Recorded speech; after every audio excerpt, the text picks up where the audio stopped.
Dari para raton dan nagara Kretagama dapat diketahui bahwa sistem pemerintahan dan politik Majapahit sudah teratur dengan baik dan berjalan dengan lancar. Konsep politik ini menyatu dengan konsep jagat raya yang melahirkan pandangan kosmoginos. Majapahit sebagai sebuah kerajaan mencerminkan doktrin tersebut. Kekuasaan yang bersifat teritorial dan desentralisasi dengan birokrasi yang terinci. Raja yang dianggap sebagai penjelmaan dewa tertinggi, memegang otoritas politik tertinggi dan menduduki puncak hierarki kerajaan. Adapun wilayah tinggal para dewa Lokapala terletak di 4 penjuru mata angin. Untuk terlaksananya kekuasaan, raja dibantu oleh sejumlah pembantu yang tidak lain penjabat-penjabat birokrasi kerajaan. Dalam susunan birokrasi demikian, semakin dekat hubungan seseorang dengan raja, maka akan semakin tinggi pula kedudukannya dalam birokrasi kerajaan. Dalam Nagara Kretagama memberitakan bahwa hubungan negara dengan desa begitu rapat, seperti singa dengan hutan. Jika desa rusak, negara akan kekurangan bahan makanan. Apan ikang pura len swawisaya kadi singa lawan sahana. Yen rusakatani miluwang akurang upajiwa tikang nagara. Yantaya bertiakaton wayanika paranusa tekang reweka. Hetunikan pada raksan apakeha lakih pala ning mawuwus. Yang artinya adalah negara dan desa bersambung rapat seperti singa dan hutan. Jika desa rusak, negara akan kekurangan bahan makanan.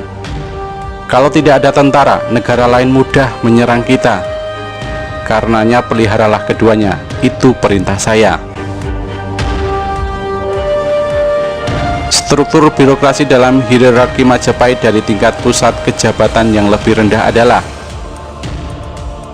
Raja, Yuwaraja atau Kumaraja atau Raja Muda, Rakrian Mahamatri Katrini, Rakrian Matriri Pakirakiran, dan Darmadiyaksa. Raja adalah pemegang otoritas tertinggi, baik dalam kebijakan politik maupun istana lainnya.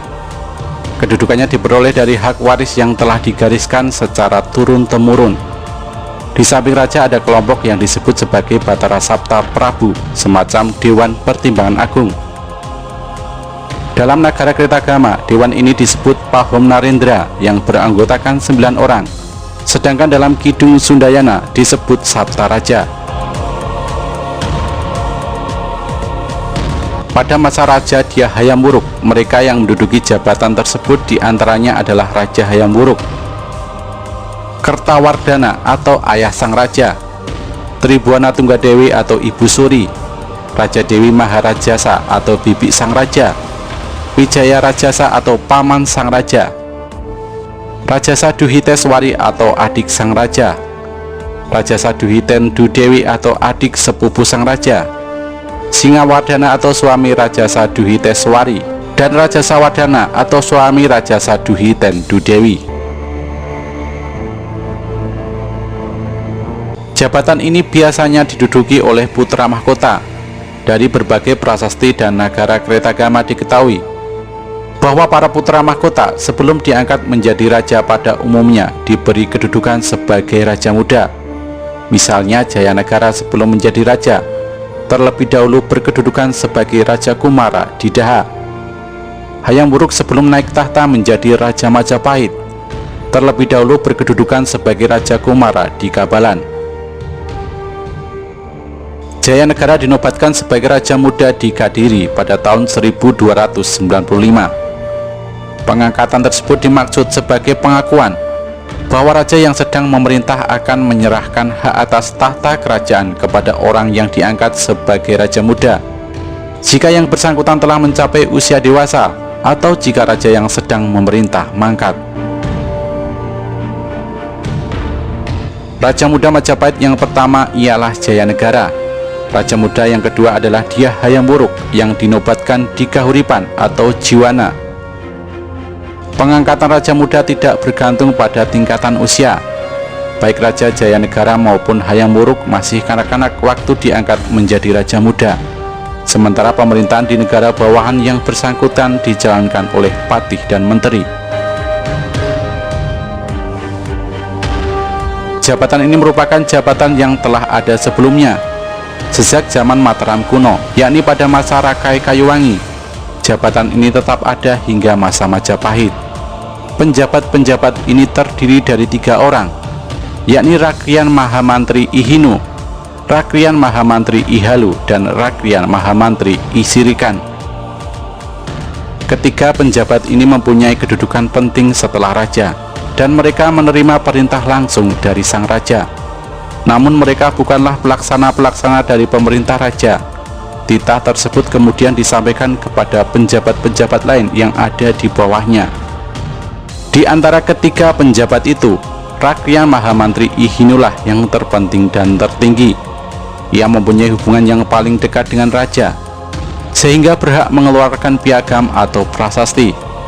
Oleh sebab itu banyak para ahli yang menduga jabatan ini dipegang oleh putra mahkota. Jabatan ini berfungsi semacam Dewan Menteri atau badan pelaksana pemerintah. Biasanya terdiri dari 5 orang Rakrian atau para tanda Rakrian, yakni Rakrian Mahapati atau Patih Amangkubumi, Rakrian Tumenggung atau Panglima Kerajaan, Rakrian Demung atau Kepala Rumah Tangga Kerajaan, Rakrian Rangga atau Pembantu Panglima, dan Rakrian Kanuruhan atau Penghubung dan tugas-tugas upacara. Para tanda Rakrian ini dalam susunan pemerintahan Majapahit sering disebut Sang Pancaring Wilwatikta atau Mantri Amancanegara. Dalam berbagai sumber, urutan jabatan ini tidak selalu sama. Namun jabatan Rakrian Mahapati atau Patih Amangkubumi adalah yang tertinggi, yakni semacam Perdana Menteri atau Mantri Mukhya. Untuk membedakan dengan jabatan patih yang ada di negara daerah atau provinsi yang biasanya disebut Mapati atau Rakrian Mapatih, dalam Nagara Kretagama, jabatan Patih Amangkubumi dikenal dengan sebutan Apatih Ring Tikta Wilwadika.